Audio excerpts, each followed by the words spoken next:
Valët e Ungjillit përcjellin tek ju Prekja e Zotit. Një program i përjavshëm nga Dr. Charles Stanley.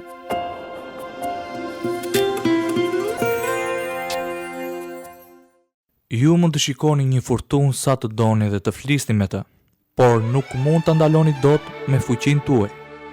Ju dhe unë nuk kemi kur far kontrolli ndaj disa lloj furtunave.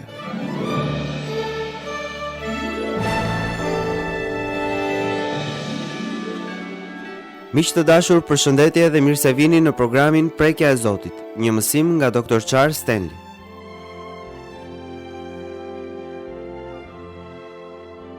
Vera është një nga stinët më të gëzueshme të vitit, e mbushur plot me aktivitete në natyrë.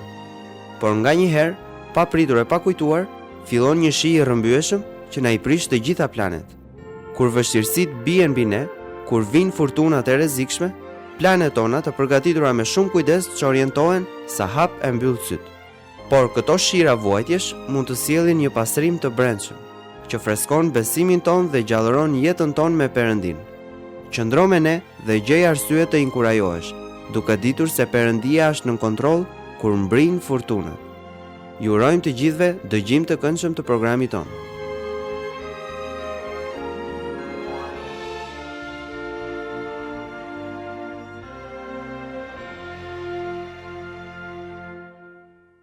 Te kapitulli 14 i Ungjillit sipas Mateut, herën e kaluar pam se Jezusi sapo kishte ushqyer 5.000 vet. Ai u ka thënë dishepujve se tani që kishte përfunduar, donte të bënte një udhëtim. Ktheuni me mua në Bibla tuaja tek Ungjilli Mateut, kapitulli 14, vargjet 22 deri në 33. Fill pas kësaj, Jezusi i detyroi dishepujt e vet të hyjnë në barkë dhe t'i prinë në bregun tjetër, derisa ai t'i lëshoi turmat. Mbasi i nisi ato, u ngjit vetëm mbi mal për t'u lutur, dhe kur u ngrys, ai gjendej aty i vetëm fare. Ndërkaq barka ndodhej në mes të detit dhe përplasi nga valet sepse era i ishte e kundërt. Në rojën e 4 të natës, Jezusi shkoi drejt tyre duke ecur mbi det. Dishepuj duke parë atë që po ecte mbi det, u trembën dhe thanë: "Është një fantazëm", dhe filluan të bërtasin nga frika. Por menjëherë Jezusi u foli atyre duke thënë: "Qetësohuni, jam unë, mos keni frikë." Dhe Pietri duke u përgjigjur, tha: "Zot, nëse je ti, më urdhëro të vi tek ti mbi ujëra." Ai tha: "Eja." Dhe Pietri zbriti nga barka dhe eci mbi ujëra për të shkuar te Jezusi. Por duke parë erën e fortë, kishte frikë dhe duke filluar të fundosi, bërtiti duke thënë: "O Zot, shpëtom." Dhe Jezusi ja zgjati menjëherë dorën, e zuri dhe i tha: "O njeri besim pak, pse dyshove?" Pastaj kur hyn në barkë, era pushoi. Atëherë ata që ishin në barkë erdhën dhe adhuruan duke thënë: "Me të vërtet ti je biri i Perëndisë." Në këtë pasazh gjejmë mësimin që na ndihmoi shumë. E para, stuhit vijnë në jetën tonë edhe kur jemi duke bërë vullnetin e Perëndisë. Shikoni, shpesh herë përgjigjja jonë e parë ndaj stuhive në jetën tonë është: ku gabova?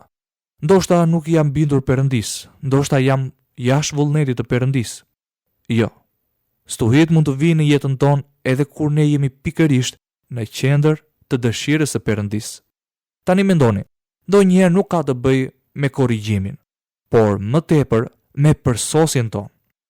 Kjo nuk do të thotë se do të na bëjë ne njerëz të përkryer, por me përsosjen e kemi fjalën për pjekuri dhe rritje.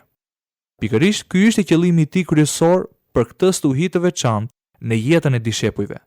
Të bëj diçka që t'i rris, t'i pjek, t'i sqaroj dhe t'i bëj anije më të përshtatshme për punën për të cilën i ka thirrur të bëjnë.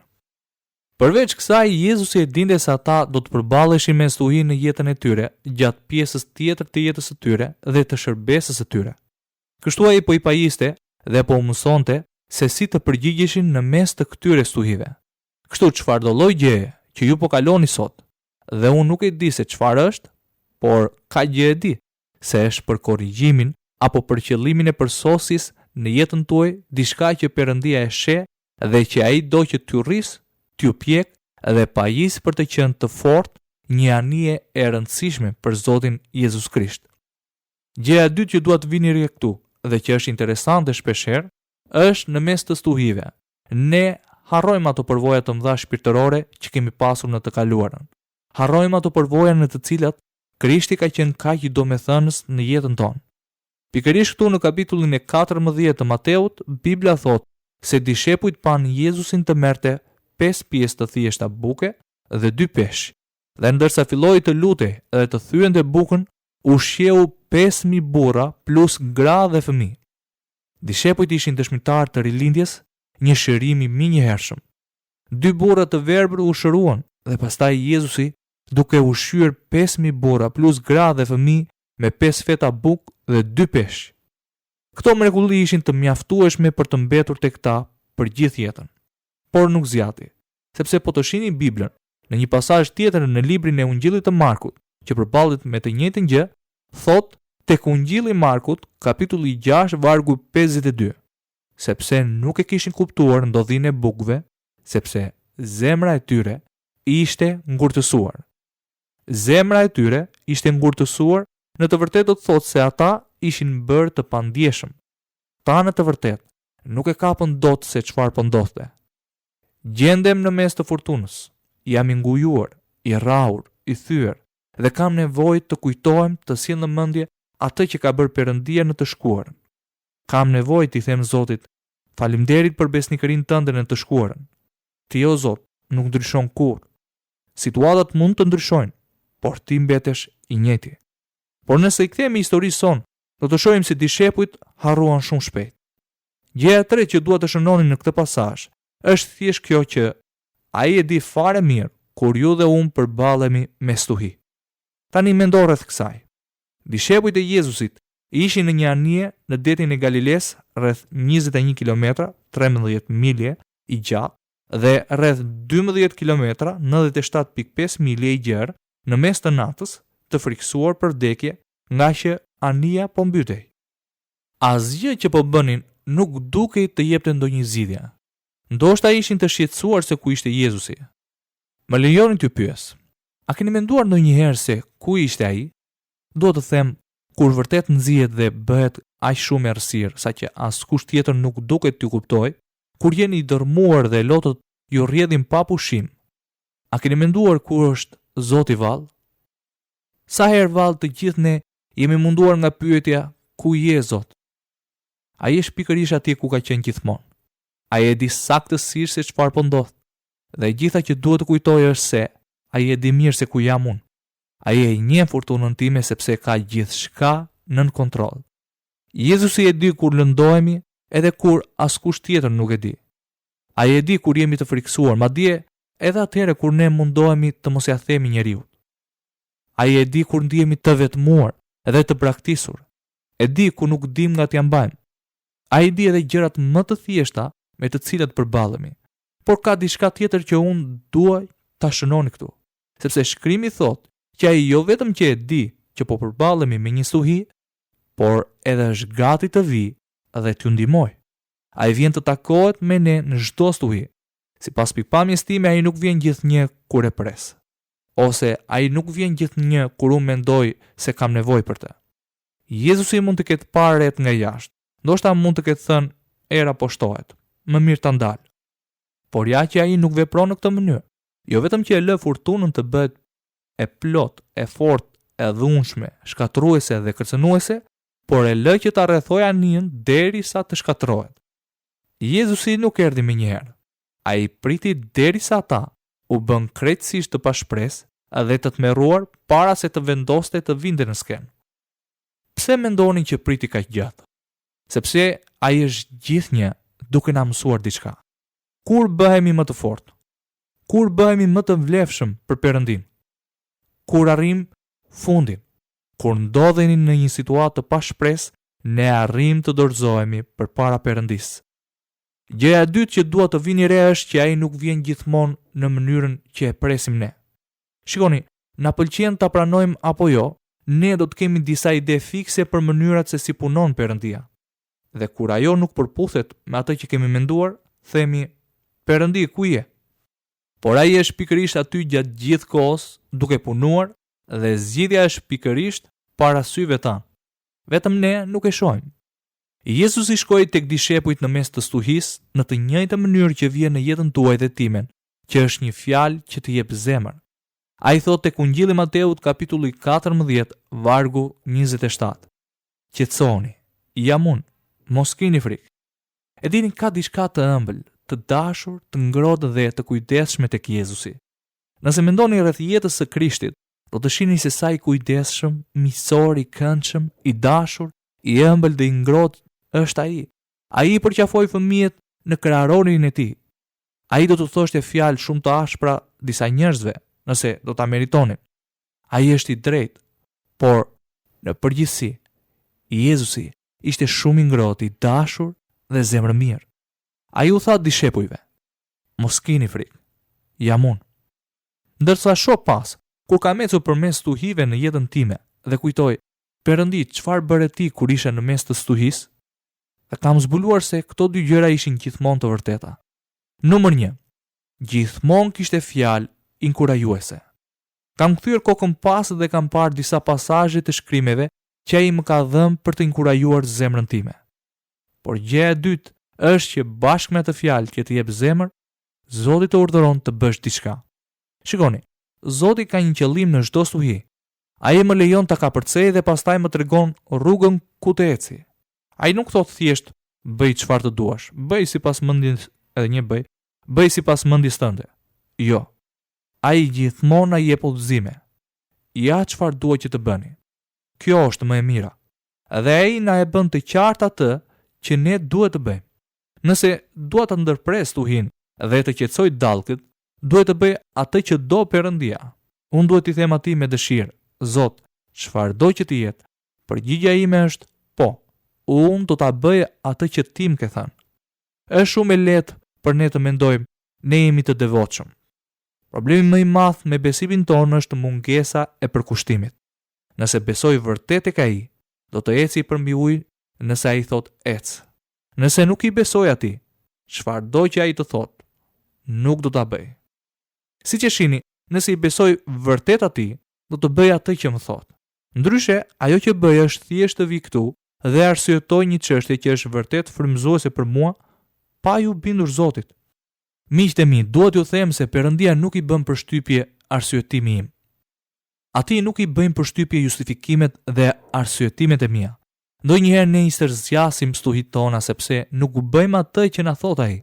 Tani, me këtë situatë, Jezusi u tregoi të 12 dishepujve se kur Krishti është i pranishëm, ata mund të bënin gjëra që si kishin bërë kurrë më parë dhe që nuk mund t'i bënin në fuqinë e tyre. Kjo do thotë, kur unë eci i vetëdijshëm për praninë e Krishtit të gjallë, të ringjallur, të plotfuqishëm dhe të gjithë pushtetshëm që jeton brenda meje, atëherë mund të realizoj dhe plotësoj atë që nuk mund ta bëj tjetër herë. Çfarë po bëjmë? Thjesht po besojmë Krishtin që është brenda nesh, të jetë për ne dhe përmes nesh, të na jap pikërisht atë që është e nevojshme në momentet e stuhisë. Edhe kështu çfarë ndodh? Është pikërisht ajo që i ndodhi edhe Pjetrit. Sepse shikoni, ajo që ne duhet të vërejmë këtu është që në stuhi duhet të përqendrohemi tek Krishti. Kam parë shpesh njerëz të perëndishëm për të cilët jam i sigurt se e duan Zotin, që kur stuhia godet dhe dallgët rriten, godasin e luftojnë dhe më në fund fillojnë të shohin për qark situatën se sa keq është dhe sa e tmerrshme po bëhet. E dini çfarë ndodh? Fillojnë të fundosen, sepse i kanë hequr syt nga Jezusi. Për sa kohë Pietri u përqendrua te Krishti, çfarë po mendonte? Me siguri po thoshte me vete. Krishti po ecën mbi ujë. Ai ka gjithë fuqinë dhe unë po bëj atë që më tha ai. Por më pas, kur Pietri filloi të shihte ujin dhe dallgët, çfarë ndodhi? Ai filloi të mbytej dhe Jezusi zgjati dorën dhe i tha: "Pse dyshove?" A ju a ka thënë ndonjëherë këtë? Pse dyshove tek unë? Bibla thot tek Ungjilli Mateut kapitulli 14, vargu 31. Dhe Jezusi ja zgjati menjëherë dorën, e zuri dhe i tha: "O njeri besim pak, pse dyshove?" Jezusi e kapi Pietrin nga dora dhe e ngriti. Tani dëgjoni me kujdes. Jezusi nuk e ndali stuhin. Ai nuk e qetësoi stuhin vetëm se Pietri po mbyti. Madje edhe pasi e kapi nga dora, ai nuk e qetësoi stuhin. Ja çfarë dua të kujtoni.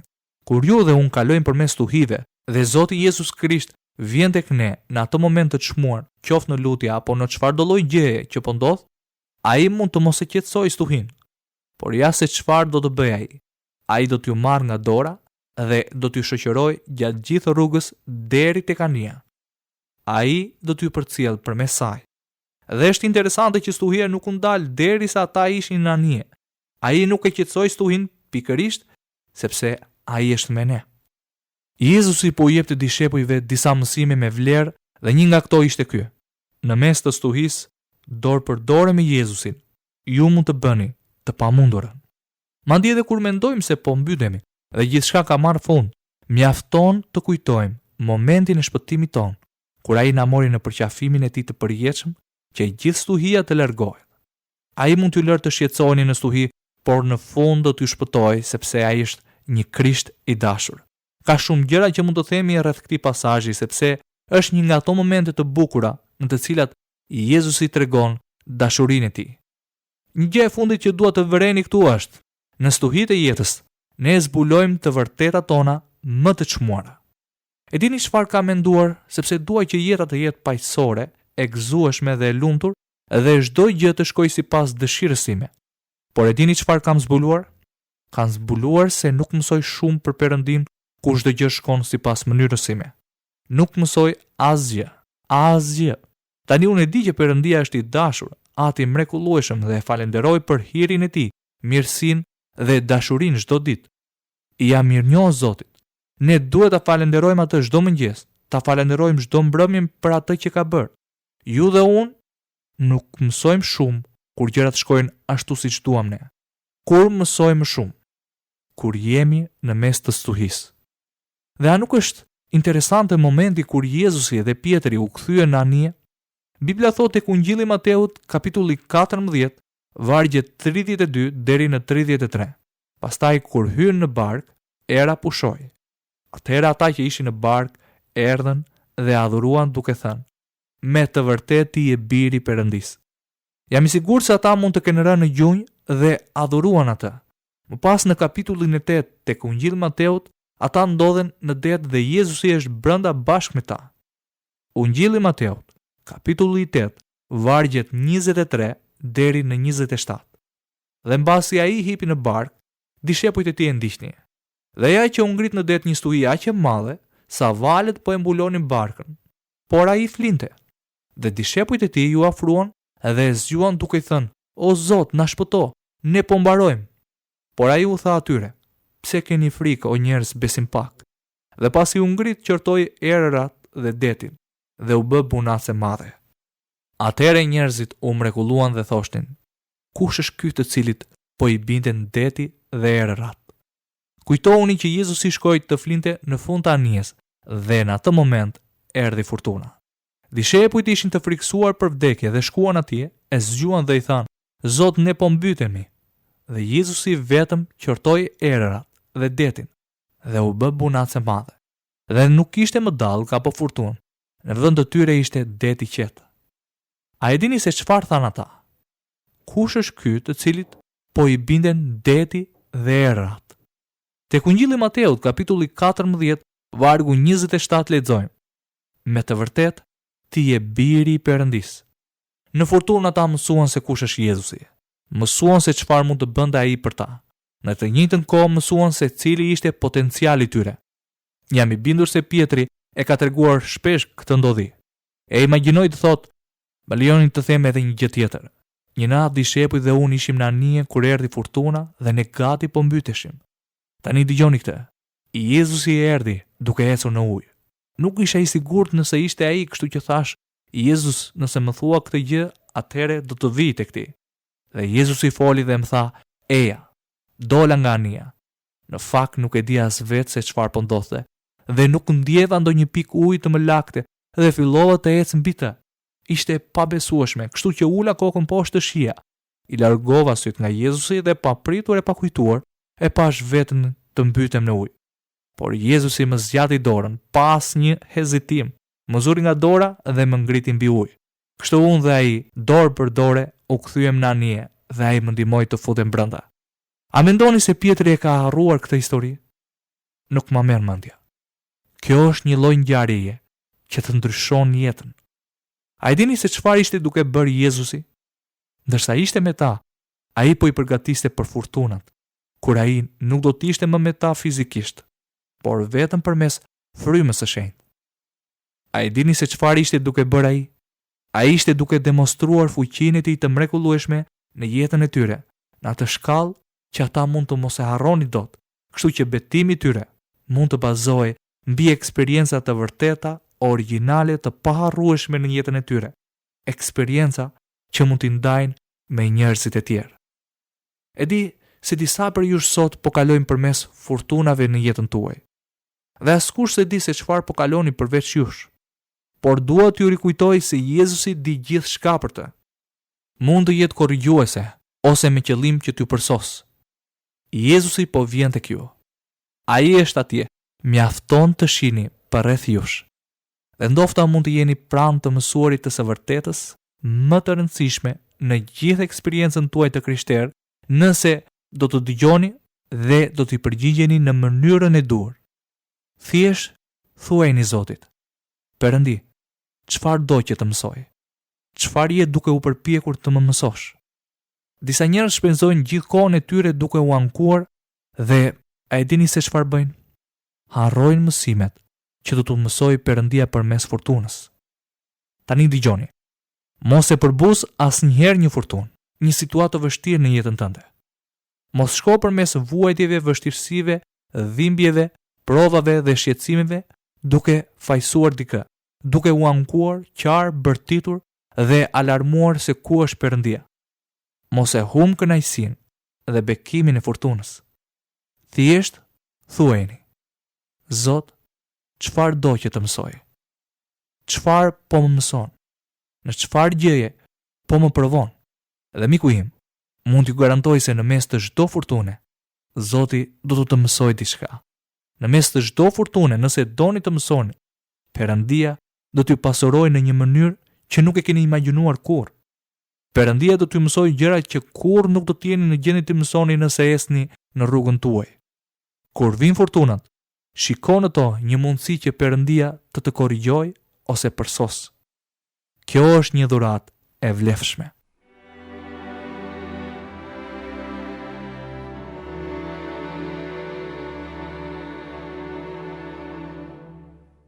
Dr. Stanley na kujtoi sot që Perëndia nuk do të lejojë kurrë që të shkatrohemi nga vështirësitë. Përkundrazi, ai lejon vështirësitë që ne të bëhemi më shumë si Jezus Krishti, biri i Tij. A do të lejoni që t'ju mundin situatat, apo do të vendosni që t'i përballoni? Fortunat e jetës janë të paevitueshme, kështu që të mbijetojmë, na duhet të përgatitemi shumë më herët. Kujtoni se Perëndia ka qëllimet e Tij sa herë që na lejon të shkojmë përmes vështirësive dhe vuajtjeve. Tek Fjalët e Urta, kapitulli 3, vargjet 5 deri në 6 thuhet: Ki besim tek Zoti me gjithë zemrën dhe mos u mbështet në gjykimin tënd. Pranoje në të gjitha rrugët e tua dhe ai do të drejtojë shtigjet e tua. Këtu të dashur miq, kam përfunduar edhe për ditën e sotme minutat e programit ton. Ne ju kujtojmë që mund të na shkruani në adresën Valët e Ungjillit, kutia postare 130 Tiranë, ose me email në adresën valëteungjillit@yahoo.com. Deri herën e ardhshme, miru dëgjofshim.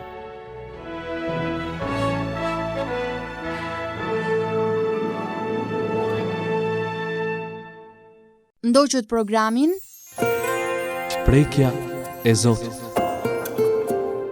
një prodhim i organizatës radiofonike Valët e Ungjillit.